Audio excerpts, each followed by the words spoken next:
Yeah! Hey! Hey!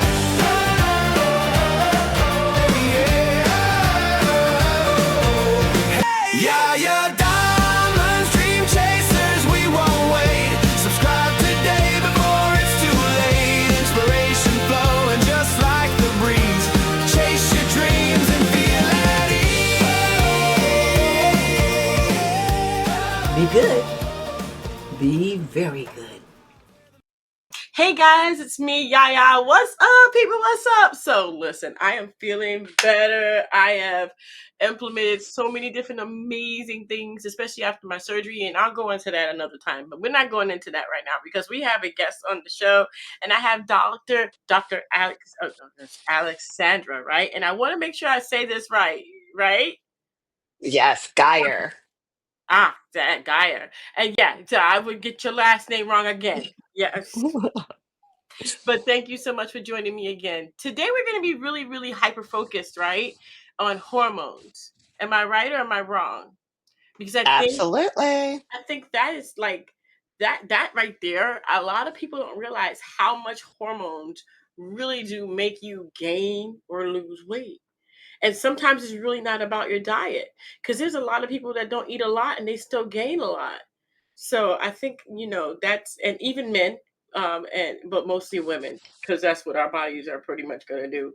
Uh, so um, I guess let's jump into men first because women have a whole complexity that I don't feel like getting into right now. But what about men? What kind of hormones do men go through? Like, what are their phases, I should say? Yeah, that's a great question.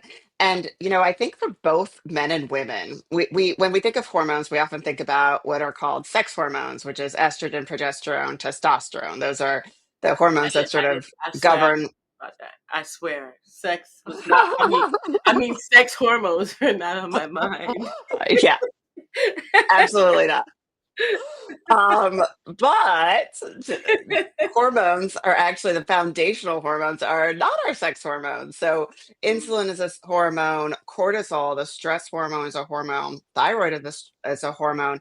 So for both men and women, I think about hormones as a pyramid, and the base of everybody's hormone pyramid is what's called metabolic health, or really insulin and blood sugar. Those are the most important hormones, are the hormones that govern how you turn food into fuel and whether sugar, the sugar that your food breaks down into, whether it goes into cells or sits in your blood vessels and causes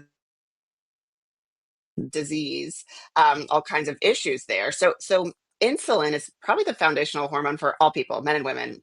And if you have what happens to us if we're eating too much processed foods or carrying a little extra weight is that we become insulin resistant, which means that our body is not listening to the signals that insulin is sending, and insulin starts telling the body to gain weight and hold on to fat.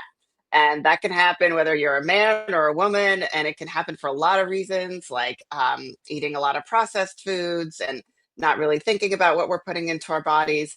And when we address insulin resistance, a lot of times energy, vitality, weight, all these things get better. So before I even think about hormone management for both men and women, I think about what's insulin doing? What is our metabolic health doing?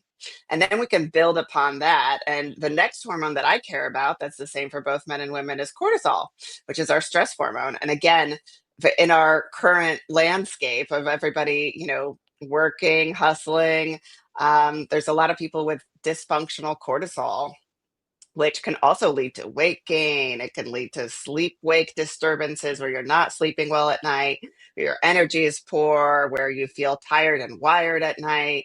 So, cortisol can cause all kinds of issues. And then once we address that, we look at thyroid. Thyroid is far less common to be a problem in men, but it does happen and it's important. It's also kind of a master hormone. And if your thyroid is not working appropriately, you're going to gain weight and you're going to feel sluggish. You might be constipated, have dry skin, or the opposite can happen if it's overactive. And then once we have all that figured out, then we can actually start thinking about sex hormones. Seems so far away. I know, but we want to have a good foundation Yeah. before we go to the juicy stuff. Hopefully you are juicy. Oh, excuse me. That's also a hormone problem. Absolutely, 100%. Wow. Yes. Wow. So let me, I mean, okay, so we can go back. Cortisol is bad in excess. And, it's that flight or fight, syndrome. What is it? The flight or flight. And I found today on the internet that the stress of a person uh, is becoming one of the top killers all over the world today. Stress. Go figure. Is that to do with cortisol? It is, yes. And stress is a part of life. And it's interesting because we need some stress to be awake and alive. And the same thing with cortisol, you need a little bit of it.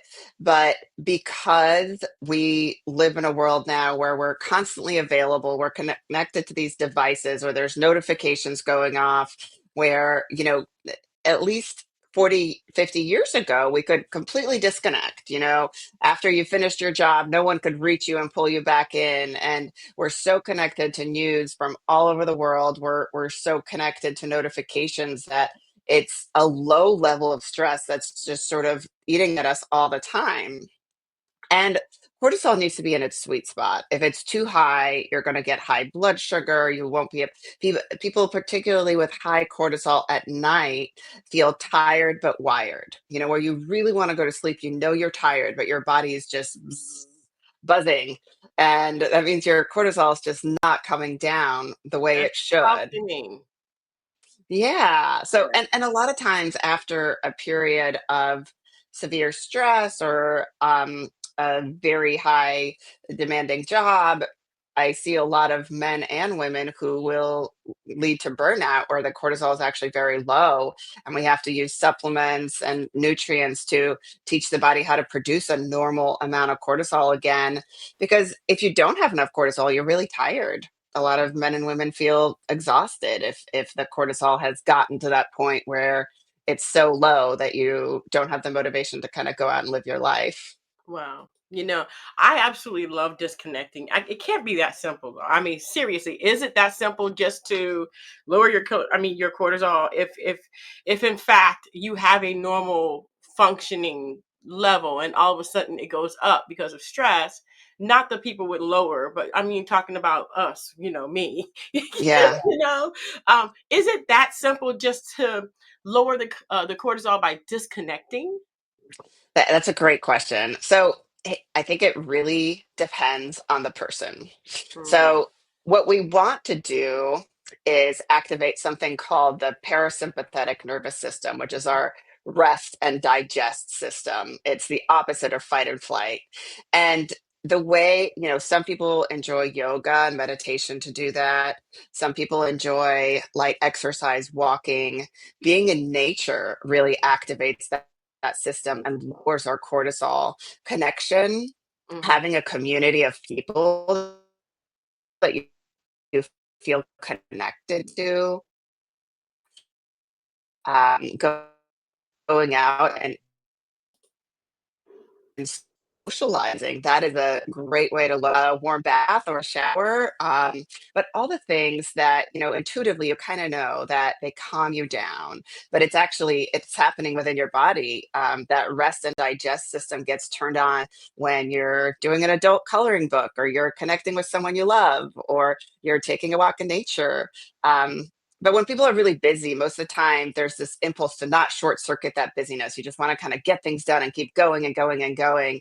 But for people who are running on a lot of cortisol, my advice is usually you have to do something intentional to turn on that other system, that parasympathetic rest and digest. You have to make a conscious decision that you're going to do something for yourself each day, Wow. and you choose what it is. Yoga and meditation is not the thing for everyone, but it is for some people. Mhm. um, and for other people it's an adult coloring book. For other people it's a walk on a pretty nature trail. But it works, and just getting that other system online counteracts some of that cortisol input. Awesome. Awesome. I find that so many Yeah. people are trying to take a shortcut. And I know for certain people, medication is necessary. I mean, that's what it's for. But what about the people who want to take a shortcut? Does that affect your hormones? I mean, are we are we so naive that we don't realize that we are affecting our hormones when we take these shortcuts? Yeah. I guess it depends what we're talking about. As a doctor, I obviously prescribe medications, Mhm. and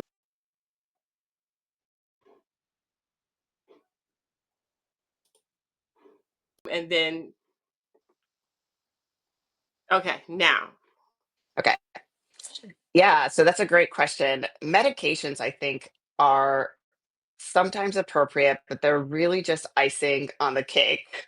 So I need people to be doing what they need to do in terms of their diet and their exercise. And then if it's still not working, if your body's not listening to those positive inputs, sometimes a microdose or a very low dose of medication can be appropriate to help you get to where you want to be.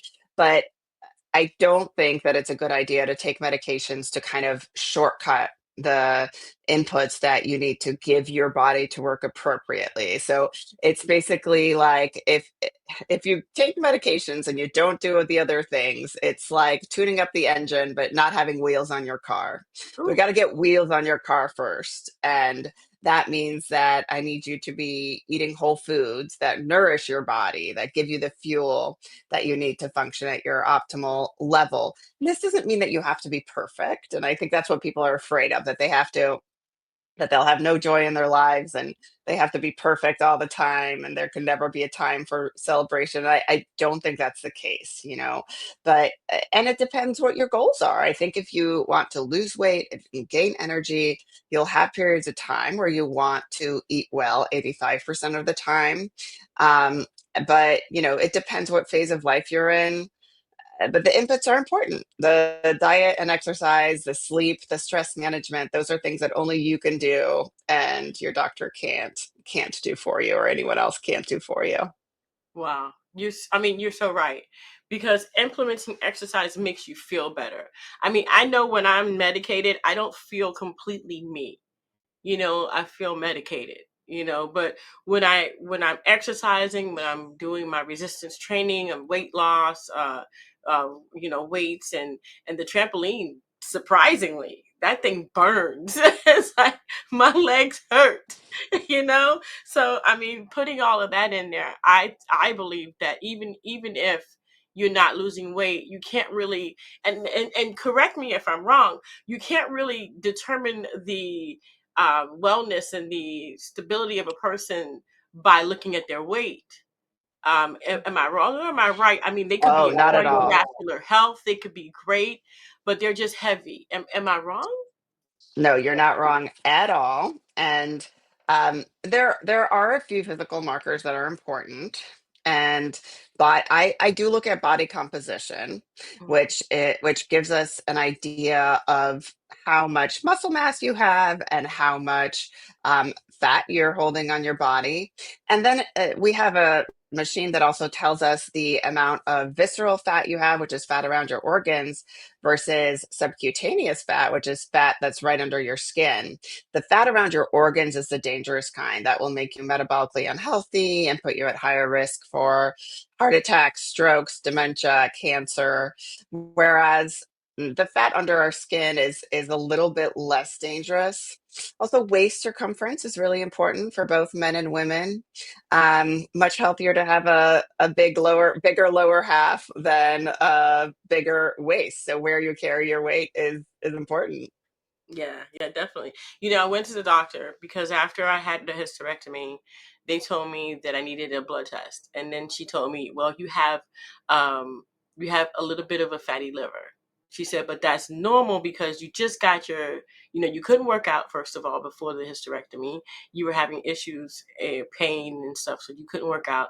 And then you couldn't work out afterwards because you just had the hysterectomy, so you can't work out. She said, so it should go down with estradiol. Tell me Mhm. about this. I mean, is this true that, I mean, that really does help? I mean, hormones, like I said in the beginning, it's really, really fascinating to me that a person could work out, work out, work out, work out, and never lose a substantial amount of weight. And then all of a sudden they get on a hormone replacement, or they pick up this hormone therapy, and boom, there goes the weight. I mean, it amazes me. So tell me about this. Yes. Is this true? It is. It is true. And estrogen or estradiol is what we take after menopause. It's a really important hormone in women's health. And we actually come back to the insulin that we talked about when we first started. So estrogen keeps women insulin sensitive, which is what we want to be. We want our body to be tuned in and listen to all of insulin's signals, because when we lose the protection of estrogen, we become more insulin resistant, which Mm, means that your body needs to pump out more insulin to make things happen. And that insulin is giving a signal to store fat, again, around your liver, around different places. So basically, we're living so much longer than we ever have in human history. There was a long part of human history where we were sort of alive and primed to reproduce, but then life pretty much ended and winded down. And now we have these 30, 40 years of life after our fertile period ends. Um, and it's important to have balanced hormones during those years. And estrogen is just one hormone that's important for women. And we can talk about the others and the whole orchestra that's important for women and what happens as we enter perimenopause and then menopause, and what sort of things can help with weight and overall well-being. oh, that's what she told me. She says, "Girl, don't worry. This is going to take time. You've had all these years of no HRT." So that's another question I wanted to ask you. And I did see another survey and a study today that said that, women, and they've done this over, I think it was Medicaid, or I think it was Medicaid or Medicare, Medicaid, that did a study over 1 million women, right? Over the years. And what they've done is they've seen that estradiol prevents osteoporosis and heart disease and fatty liver and visceral fats and diabetes and high blood pressure. And women who don't have it have these issues more than women who do have it. As a matter of fact, the women who do have it have so much less that it's not even like, it might be something different that they just have to tweak to make sure that it works properly. I mean, tell me this is true, because I'm Absolutely. hoping. You telling me yes, yes, I love you. Yes, tell me about this. Yes, yes. Sure. So, there was a period of time where we were really scared of hormones for women. And there was a study called the Women's Health Initiative that put out some very scary facts. Yeah. And a lot of doctors took women off hormones. And what was going on then is that study used synthetic hormones, which means that these are hormones that are not naturally produced in our bodies. They used pregnant horses' urine to make estrogen that then they gave to women.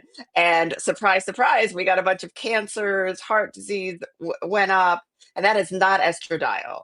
They thought, this is cheaper and close enough, but it was absolutely not, and it caused a lot of harm. Wait, So that was stop. the We're okay. not getting that now, right? We're not getting No, that no, now, no, right? no, no, no, no, no, no, Please no. tell me. No, that's Premarin, and that was the hormone replacement used in the 90s, which literally stands for pregnant mare's urine, Premarin.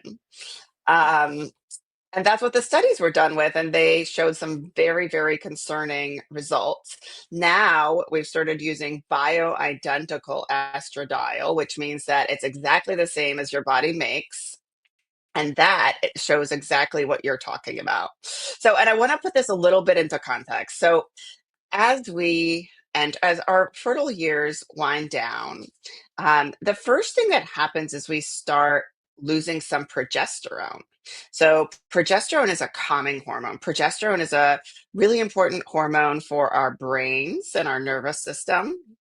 It's Mhm. actually transformed into other chemicals that cross the blood-brain barrier and act kind of like nature's Xanax and help us sleep. Progesterone is anti-inflammatory. So even women in their early 40s often will have low progesterone.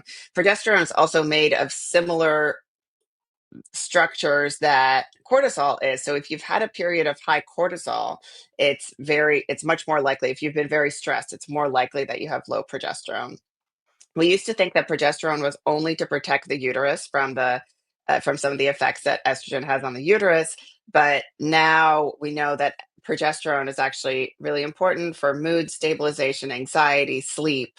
So for a lot of ladies who are not in menopause yet, I will start them on progesterone, and if they are having hot flashes or any of those perimenopause type symptoms, that can be really, really helpful.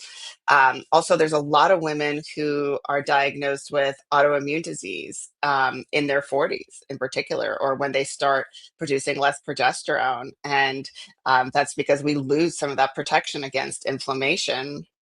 So, bioidentical progesterone in the right context can be really important. Mm. Women also need testosterone. So we often think about testosterone as a male hormone, which it's the male hormone, and it's super important for men. And men don't feel quite right if they don't have enough of it. But women, actually, if you count the molecules, we have more testosterone in our bodies than estrogen.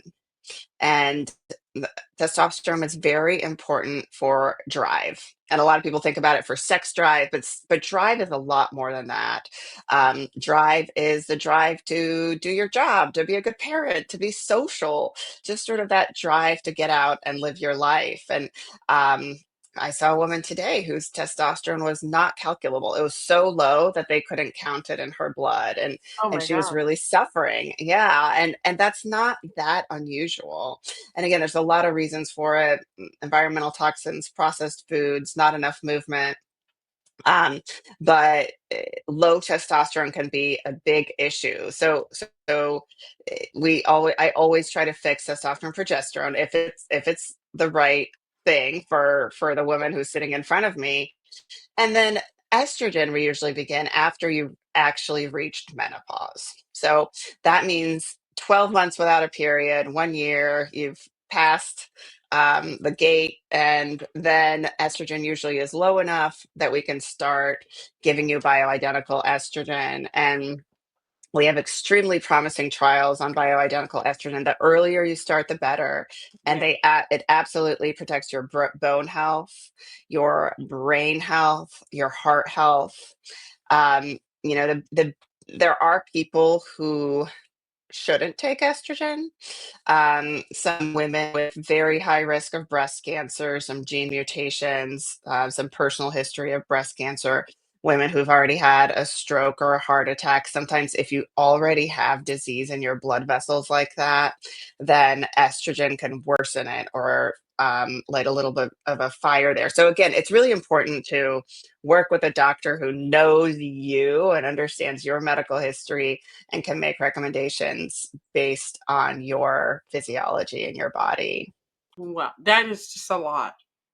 That's a lot. Yeah. That is just that's I mean, you know, that's a lot. What about okay, so we've talked a lot and I've seen a lot of people talk about women, women, women, women, women. And I'm a woman, I want to hear about it. But what about men? Do men I want to know. I want to know right now. Okay, cuz women go through a lot. All right, we go through a lot. Hysterectomies, babies, birthing, C-sections, this, that.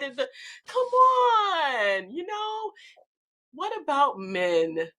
What do they go Yes. through? Do they have because everything bad happens with a man in front of it. Menopause. Oh, it's like you put a man in front of a word and you got something negative that happens to a woman. All right. God, you're Everything that right. starts with a man happens to the woman. What happens to what can we put our name in front of something? Yeah, exactly. Woman pause. Yeah. Yeah, Is for there sure. anything that we can say about the men? We could definitely say a lot about the men. I absolutely love my male patients, and men suffer too. And honestly, sometimes I find that it's harder for men to admit that they're suffering. And Mm, um, especially older men that, sometimes it can be hard to come in and say, hey, I don't feel like I used to. I don't feel like myself. And there is something that happens to men in their 50s around the same time as women that we call andropause. So andro is androgens, which are the male hormones, which is mainly around testosterone. And unfortunately, we are seeing testosterone drop in men younger and younger. Mhm.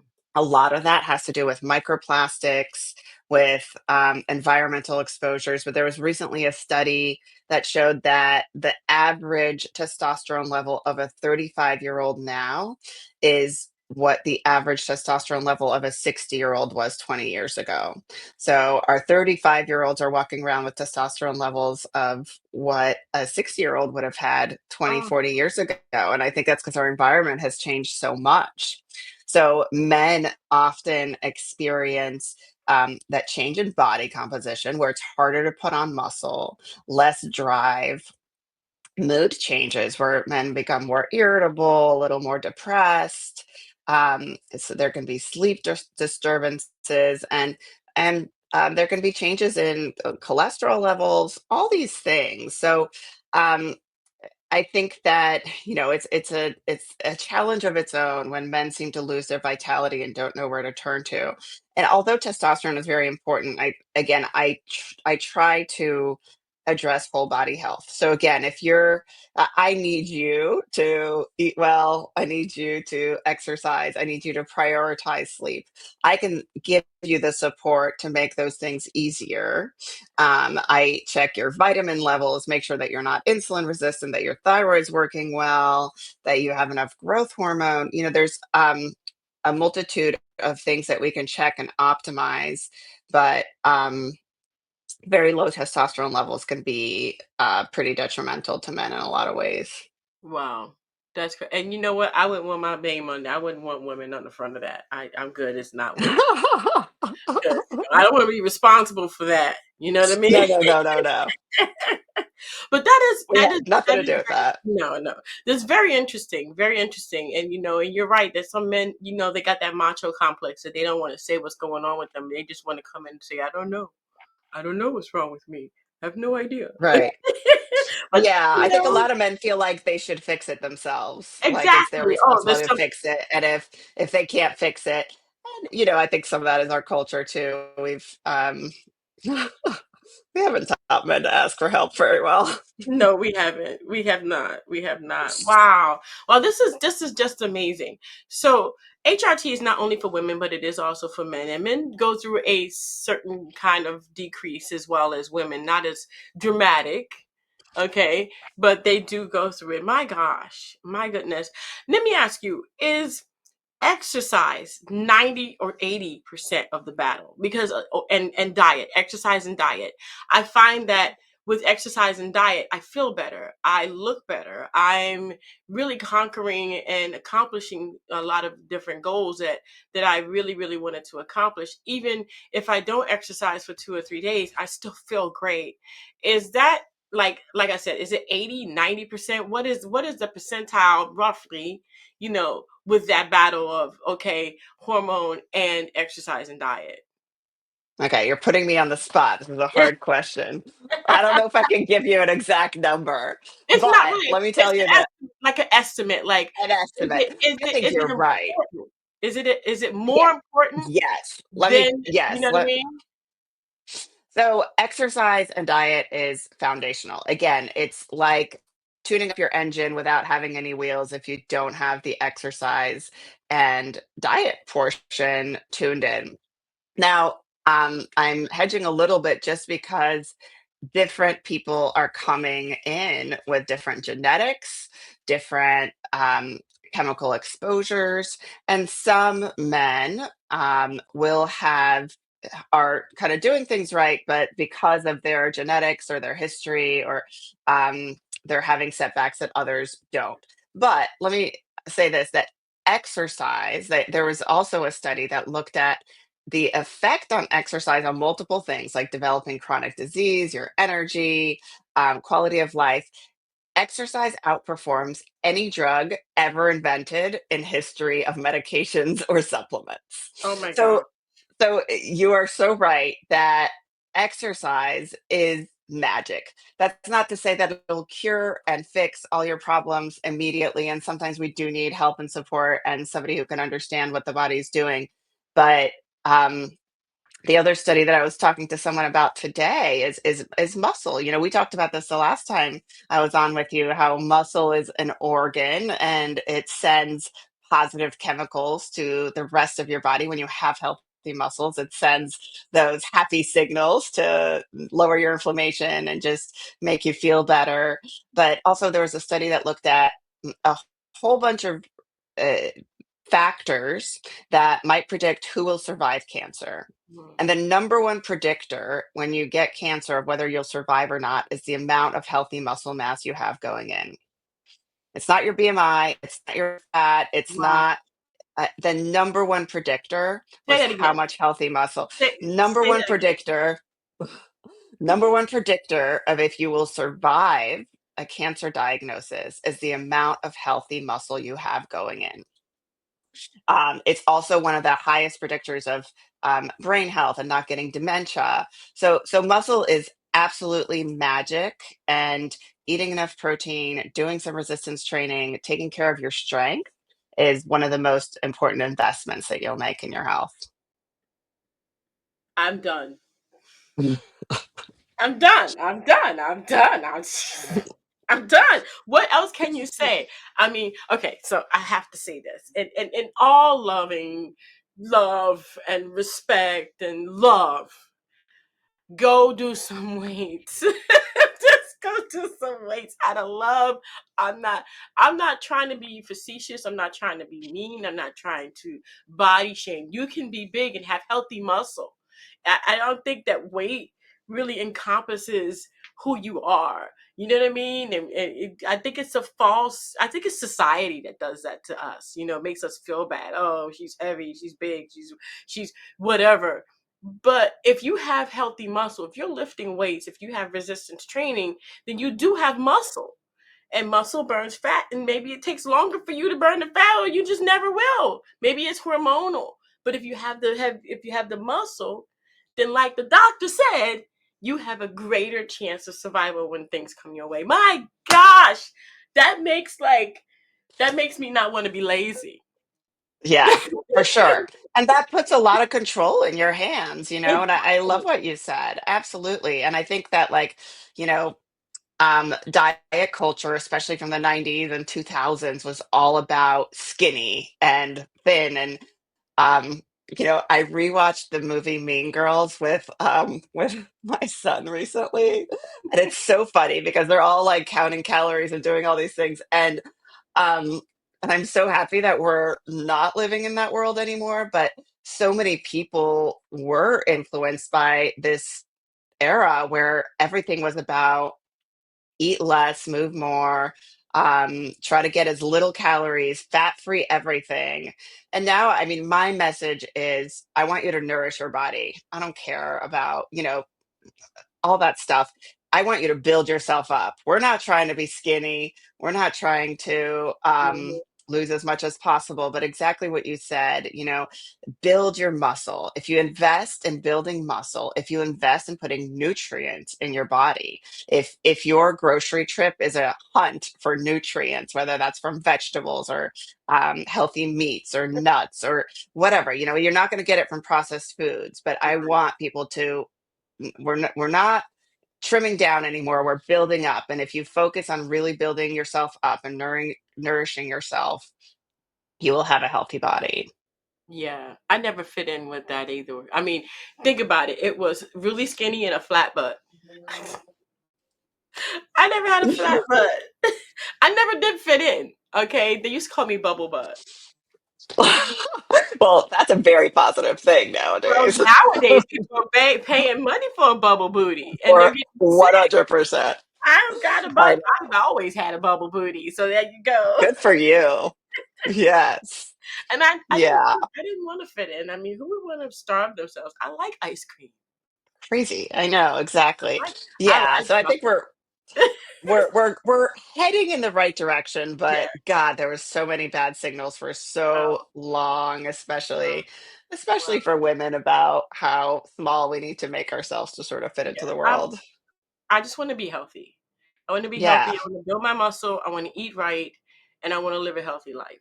And I want to feel right. good about it. I want to feel good about it. And I think I that think that's that's the what most important thing. I think that is. I think that's where we should all be.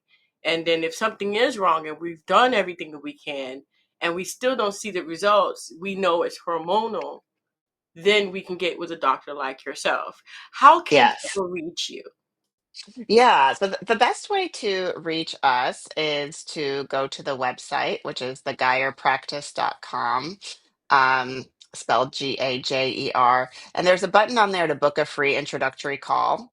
And that's the best way to get started. One of our incredible health counselors will talk to you and just talk to you about whether working with us is the right thing for you and what options you might have.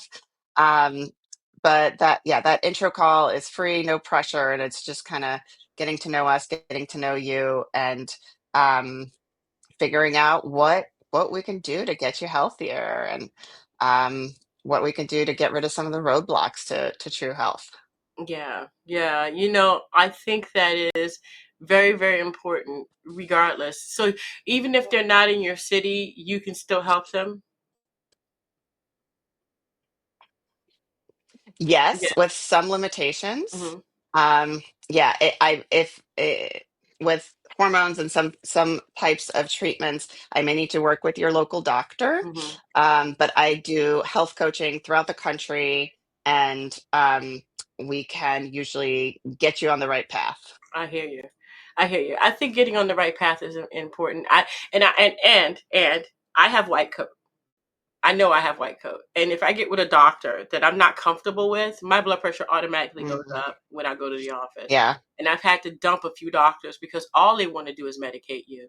And right, they don't even want to see you. Like I've had prescriptions come to me on my phone and they don't even know what's wrong with me. Here's your prescription for right. what? It's You haven't even crazy. seen me.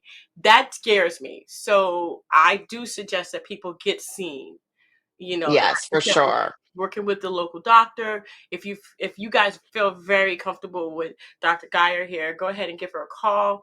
Let them hook up because people they can share. You can give permission for your local doctor to share the blood results and the screenings that you've had with Dr. Geyer, so that way you can get healthy and you can have a better life plan for yourself. Dr. Gaia, thank you so Absolutely. much. I always appreciate when you come on. Thank Thank you so you. much. This has been Yeah. wonderful. Thank you And I for actually having am me. happy. I'm actually happy that women's name are not in front of the guys thing. Is that all the Me guys go through too. though? Is that it? Is that all they have to worry about? Really? Oh, it's not. I mean, we talked about both men and women are dealing with issues with insulin, with thyroid, with Mhm. cortisol. Um, Growth hormone sometimes also decreases, which can disrupt sleep and muscle. But testosterone is sort of the icing on the cake. Once we get all the other stuff in order, testosterone could be pretty important too. Yeah, definitely. So okay. I feel better now. I feel better now. Yeah. I feel better. But thank you, Dr. Geyer, for being on the show. You got to come back. Thank And you. I mean, there's just so many different things that we Anytime. can talk about. And health is a big, big thing. I think people actually, like I said, they look at themselves, they might be bigger and thinking that they're not healthy. When in all actuality, they probably, if they're doing the right things, are. It's just maybe that tweak here or there that needs to be taken care of with hormones. So yeah, Yeah. definitely get you guys go ahead. I'm gonna put the link for Dr. Geyer's information and also the website so you can go ahead and book that free consultation for yourselves. And if you want to work with Dr. Geyer, she's an amazing person, by the way. Yes, go ahead and work with her and your local doctor to make sure that you guys can sync and get what's going on in your body down to a science. So that way you understand how to feel better and how to see the results if you're not seeing anything at the moment. Thank you, Dr. Geyer. Thank you so much. And thank you guys so much. Thank you so much. I appreciate you all for watching. And please don't hesitate to go to Dr. Gajer's website and check it out. Book your free consultation today. And until next time, guys, what do I always say? Don't forget to dare to be different. Bye.